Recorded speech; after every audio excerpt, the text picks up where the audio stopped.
Oh, good afternoon. This is Mr. Gray once again. I'm going to introduce another part of the farm. As you can see, he has some sheep and goats around us.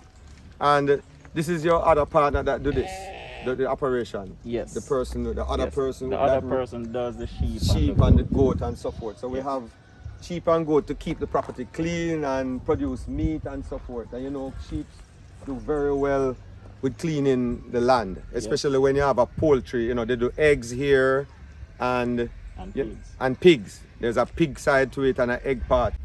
These animals, these sheep also eat the litter. They do, but not frequent. Not frequently, okay. They mainly graze. Graze because you have so much land here to graze. Yes, so they go to the top and come back down. Right. They just roam. Well, one of Mr. Gray's major thing here is that he rears bees. Yes. And he does all the everything related to beekeeping. So you make so for starters, I developed the production system to ensure that we're producing, and you know, we're doing things with performance. It's not just keeping bees for me anymore, it's managing bees. Performance, that's what we go after. We harvest the raw products, so the honey and the wax. We make value-added products from them as well. So we do honey infusions, honey infused with garlic, turmeric, ginger, cayenne pepper. We do face masks, so we have a beauty care line that we do with the honey as well, and a beauty care line from the beeswax. You know, so we have something for eczema. We have a product for hair care, and we have a nice moisturizer that it's like an all-round. So if you have persons where you know you have a lot of dry skin or cracked skin, it heals it. Right. Heals it and restore it. It keeps your skin in good condition right throughout the day. And so you also have a store. Yes. Where's your store? Nutrition Block. It's 2D Bamboo Avenue. 2D Bamboo Avenue. Nutritional Block. Nutrition Block. That's what the company name. Yes. Okay. Right. So that's one more of our businesses, and that's located at along Monroe. They call it Wellington Drive. So it's that left turn that takes you to the service entrance to the embassy. So anyone, if you want to, you know, be introduced to all of these things, you can contact me and I'll give you his number that we can call and discuss some of them, you know, some of these things. But we are going to walk closer and look at a hive now. What you were saying? We do have our Instagram page at Nutrition Block. So just look for Nutrition Block, one word, NUTRITION BLOCK, and you can check out our products there. And you know, when we were having the discussions, he also told me that he has a Zoom class. He teaches bee rearing. He gives both theory and practical. He has a practical training course and he has a Zoom online training course. I think his next training course is on the 26th. You can contact him for that. And he teaches you all the way of rearing bees in Jamaica. He has tailor-made this for the Jamaican environment. He has all the shortcuts and all the ways of rearing bees. If you ever hear this young man talk about how to grow bees and rear bees and make honey efficiently and economically, I've never heard this before. It's going to be an exciting course and he has it ongoing all the time. So Mr. Gray just gave me a bottle of his honey. As you can see, this is his honey. I'm going to take a turn and you can see the back of his label with all his information. Thank you, Mr. Gray. You're welcome. So I can give you a little thing. So we do raw honey in Jamaica, right? We don't filter our honey. We don't add anything to our honey.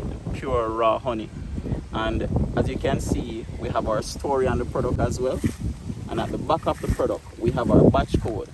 Because every location that we harvest from, we harvest a different honey profile. So we allow our customers to experience it.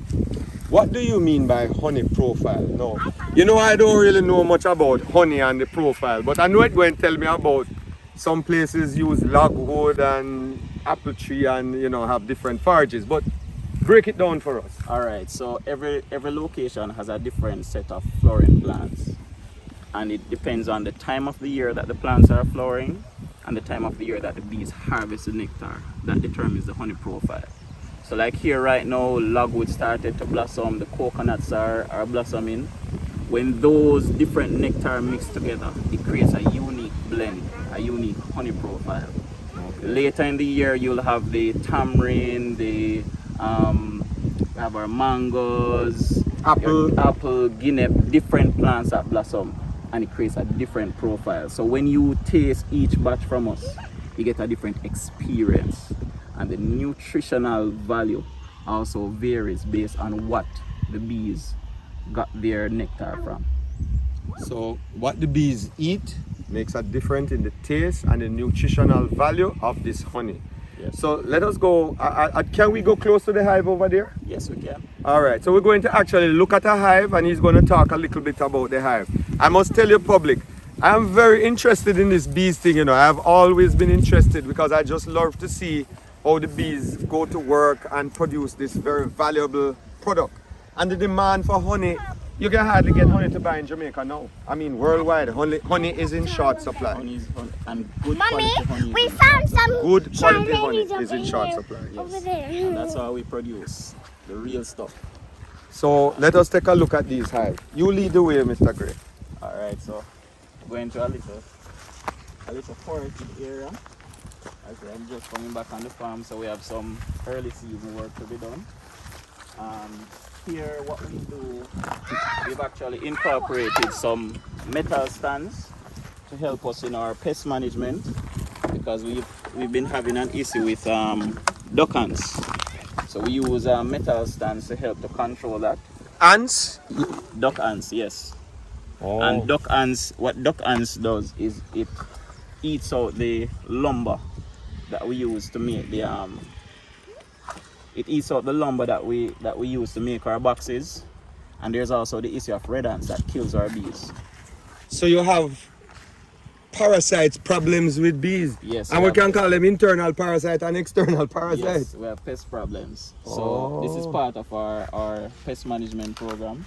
We use metal stands, we put oil in the containers. Oh, At the look at legs. that. They put oil in the legs of the container to stop the ants and the insects from crawling up and going into the nest box. If you can see that. And they made the stands out of metal and then put oil at each foot. So you have to clean out the grass around the root. Yes. All the time. So just like with our rabbits, we're focused on performance, and we want to extend the shelf life of our investment. So, you know, when you invest in these boxes, they are quite expensive, and you'll find that, so like this box, for example, look at this. This is one that the termites had touched before. And look what the termites do. And we had to discard this box. You have to throw it away. So once the termites attack the wood, you have to throw away the wood. Yeah, man. Because Literally. it creates a lot of holes and creates issues where the hives can be robbed and so forth. So we have to discard some of these old equipment. And when we're talking about rob, we're talking about the parasites robbing the nest. And the bees robbing the bees. And the bees robbing the bees? Yes. How would that work? If a hive does not have a good laying queen, or it has no queen at all, the hive does not defend itself well. Oh. And so all other bees in the area will take it as a feeding source. Right. So Okay. for us, we try to keep healthy bees at all times, right? That's a very priority of the operation that we do. And as I say, we do everything for performance. Right. So we want the most out of each hive. How much? This is 2 box right here. Yes. How much honey you can get from this Okay. when you reap the honey? Well, in our location, what we found is that each time we reap a full box of honey, we tend to reap about 2.5 gallons for each pull from So one this is box. 2 box. So Okay. you're So the bottom box is the brood nest. That's where the queen lays. That's where the hive strength increases. right. And we use something called a queen excluder to restrict the queen from coming up. Right. And the top boxes now is where we harvest our honey. Oh. Yes. So you So know, this box produces, every time you harvest it, it produces 2.5 gallon of honey. if it is full. If it is full. So for us is to ensure that we can, you know, create the strength to harvest, because bees, just like with rabbits, it's a numbers game. If you don't have enough bees in your hive, you won't be able to harvest honey. Right. So performance is everything and management is most important. Oh. Yeah man, you see when you're flashing behind the hive a while ago, that fast movement, that is what attract them. Then I get a good sting. Something coming out of my forehead. Look it out. Oh, just scrape it, don't pluck. When you pluck, what you do is actually force the venom, you push the venom into the body. When you scrape it off, it minimizes the amount of venom that goes in. Come out? Yeah man, it's out. Okay. Fine. So I got a sting with a bees right here a while ago, and he was just telling me that you mustn't pluck out the sting, you must scrape it away, and it makes the venom go away. No, what happens? No, you explain. When you squeeze, you actually pump the venom into your body faster. Right. So when you scrape, it minimizes the amount of venom that goes in. Okay. So that's the key. So what happened a while ago with the fast movement that you did when you were moving your hand behind the box, that's Right. what attracted your defense response. Oh. So what we do, we tell persons when you're coming around these, what you do is you do slow and direct movements. If Okay. once you start to get frantic, that's when they get very defensive. Okay. Yes. And then you will get sting like I just get sting over my eye a while ago. Alright, so I had to just run away from the hive a while ago because after I got sting, the bees started to chase me down and I started to run away. And I am so far away from the hive and the bees still was following me. And what I did, I went in the car and locked up. Yes. And then they went away.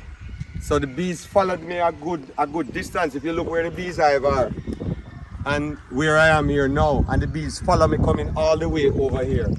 They were defending their nests and protecting the hive. Yes, and you realize no one at this they didn't disturb anyone. Everybody else was here and the children were here at the hive and everyone else, nobody got sting. Only me, because I was flashing my hand up and down. Yes. And you will probably see that in the video what I did and caused the bees to sting me. So my head is feeling a little numb now, but I'm good. Okay. Alright, so Mr. Gray, how often do you reap honey? Okay. And what's the formula for that? Alright, so that's a very technical question to answer because it varies. First of all, your ability to reap honey depends first on your management. I would say management accounts for 80% of your success in beekeeping. After management, the next thing is your location. So the amount of flowering plants that are available will determine the amount of time you can reap for the year. Let me give an example. If you're in a logwood walk, for example, where it's just acres of just logwood, you may possibly going to get only one reap for the year. Okay. Because your logwood only blossoms one time for the year. Alright. But if you're in a location that has a lot of ackee and mangoes, Multiple of plants that bloom at different times. Multifloral. Then you'll find area. that you have different plants blossoming at different times. You can reap 2. We found locations that we're able to reap 3 and 4 times for the year. So he was telling me that Kingston is a nice little microclimate. You're able to. We find that persons do well in Kingston. Yeah, 3 times for the year. Depending on the season. Right. You know. Because Kingston has so much fruit trees, mangoes, the ackee do so well in Kingston. Kingston probably have one of a very, very fertile soil. Yes. And Kingston and the flower trees and all the different things. And Kingston has something unique. 2 things unique. One, it has the ocean behind, which regulates the temperature. It keeps the temperature more consistent. And then Kingston is a concrete jungle. So it has a warm climate, which is very good for ackee and mangoes and your coolie plum. Those things love warm temperature. So you get more blossoming per year than if you were in places like Senton, for argument's sake. Because another thing too, mangoes in Kingston and ackee, it just keep right through the year. And it's because it of just the heat. blossom Yes. and bear and blossom and bear. It keeps going. I always thought it was because the soil was so fertile, but I think you're right. The heat is a factor. Up here, the soil is very fertile. It's nice red dirt. Your Bonnygate red dirt is very good, but the climate has a big impact. And that is why I encourage persons who are interested to take the course that I'm doing. Because this course is once for the year I'm teaching this course. Right? And it goes through everything to manage your hives for performance. So if you want to breed bees, it's beneficial. If you want to produce honey or produce pollen, it's beneficial. If you want to look at other areas of production, it's beneficial as well. It's important thing for me in beekeeping is management. And that's why I spent the time to put together the course that I'm doing now. The course is launched on January 26th. That's when we start. Our online course starts on January 26th. And for those of you who want the practical training, we'll be doing practical training in St. Catherine starting in February. So you can sign up. You can call at 513-2019, or you can email at Holistic Bee Training, HOLISTIC BEE training TRAINING at gmail.com. Right? So if you want to produce more bees, if your bees are suffering, you don't know how to get performance out of them, we'll go through everything, all the principles you need. Because what has happened is over the last 5 years, I've been helping farmers by doing the work myself. So I've been offering the management service. And like a consultant. Like a consultant. And we've moved pretty much from 100 hives up to 1,000 hives within the last 3.5 years. Right. And I've worked myself out of energy. So what I'm doing right now is I'm empowering the farmers to do it themselves, because we don't want to help 25 farmers. We want to help the entire island. And this management system that we've put together can be applied to any tropical condition. So when you go on YouTube, we tend to see courses for temperate climate, cold weather climate, beekeeping. But we've designed something specifically for our climatic conditions. So this is a Jamaican thing. That's what we are trying to say.